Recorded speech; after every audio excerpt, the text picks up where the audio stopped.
কলকাতা নয়, সারা রাজ্য মেতে ওঠে, সারা দেশ মেতে ওঠে এবং এই দুর্গাপুজোর আনন্দ উৎসব কিন্তু আজকে সারা বিশ্ব।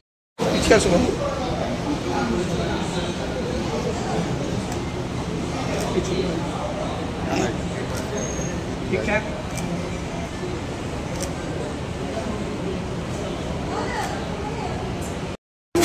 আমাদের কি দায়িত্ব কাজ করে, যেমন আমি অনেক পুজোর থিম মিউজিক করি, তখন কিন্তু একটা ভাবনা থাকে যে ঠিকঠাক হচ্ছে, কারণ সাম উইল কাম টু জাজমেন্ট। আজকে আমি যেমন জাজমেন্ট তেমনি আমার কাজও কেউ বিচার করতে যাবে, সমস্ত শিল্পীরা সে ব্যাপারে প্রসেস থাকে। যেরকম একটা জিনিস যেটা হচ্ছে সেটা হলো কিছু ক্রিয়েটিভ আর্ট ফর্ম আমরা দেখতে পাচ্ছি, যেটা এর আগে সাবেকি পুজোর আমি সবসময় সমর্থন। আমরা তো পুরোনো লোক, তো আমরা সেই এক চালাতে সবাইকে একসঙ্গে দেখবো, আরতি করবে, অঞ্জলি দেবো, আমরা ওই বুঝতে বেশি বিশ্বাসী। কিন্তু এই পুজোর একটা সদার্থক দিক অবশ্যই আছে। প্রথম কথা, যারা শিল্পী, যারা একটা সময় খুব খারাপ অবস্থার মধ্যে কাটিয়েছে বছরে পুজোর জন্য, তারা অন্তত নিজেদের কীভাবে বাঁচার যে জীবিকার একটা সন্ধান, তারা খুব সিরিয়াসলি কিছু থিম মানুষকে দেখাচ্ছে, যেগুলো আমাদের কাছে অজ্ঞাত ছিল, আমরা জানতাম না এরকম অনেক থিম। আমি মিউজিক করতে গেছি, আমাকে যখন থিমটা বলছিলেন আমার কাছে জানা ছিল। আর আমরা প্রত্যেক বছর আমরা মাকে ফিরে ফিরে যাই, কারণ সারা বছর যে কাজের মধ্যে আমরা থাকি, যে অশান্তির মধ্যে আমরা থাকি, এই কটা দিন মা আমাদের ঘরে আসে আর নিয়ে আসে শান্তির প্রতীক। আমরা সমস্ত কিছু ভুলে একটা উৎসবে মেতে থাকি, আগামী একটা বছর আরো ভালোভাবে থাকবো বলে।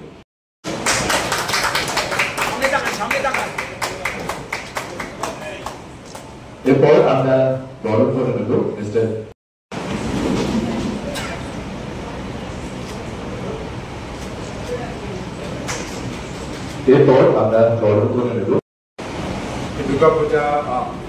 दुर्गा पूजा के टाइम में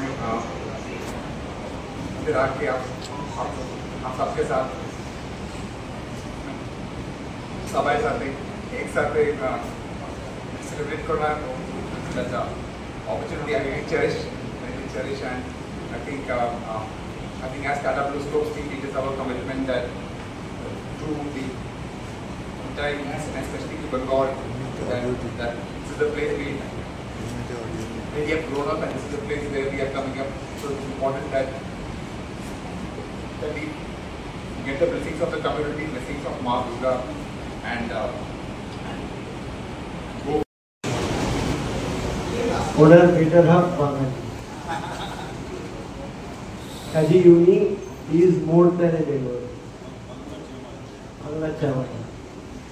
তা উনি তো যা বলার মিলিয়ে মিশিয়ে কিন্তু খুব সুন্দর প্রথমে বলে দিয়েছে দুর্গা পুজো সম্পর্কে।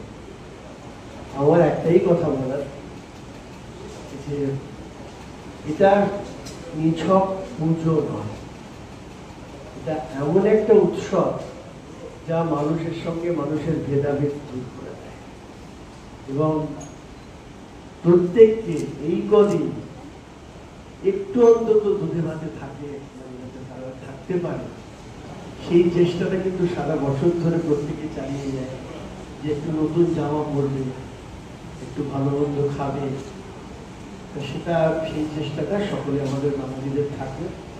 আর এই থিম নিয়ে প্রথমে আমার যেমন নিজের একটু অশান্তি ছিল, মানে আমরা তো পুরোনো লোক, আমরা দেখে অভ্যস্ত আগেকার পুজো। তারপরে দেখলাম যে থিমের ব্যাপারটা থেকে কিন্তু আমরা অনেক কিছু শিখতে পারছি।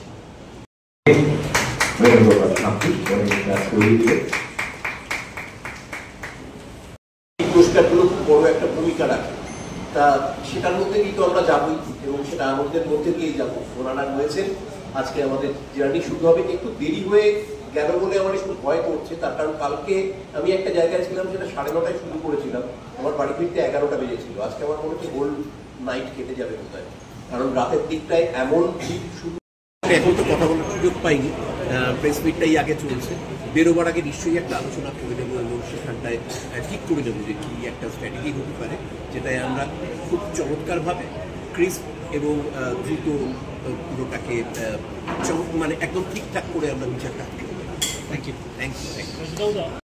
সেটা হচ্ছে ক্রিয়েটিভিটি, লাইটিং, পান্ডাল, মানে মণ্ডপ কীরকম হবে, অরিজিনালিটি কতটা, মানে এখন তো অনেক রকমের ব্যাপার হয়েছে, যেহেতু পুজো ভীষণ স্পন্সার্ড, এখন পুজোর যে ফ্লেভার, যে অরিজিনালিটি, সেটা তো এখন অনেক ক্ষেত্রে নষ্ট হয়ে গেছে, সেটা এখানে রাখা হয়েছে, এটা আমার খুব ভালো লেগেছে।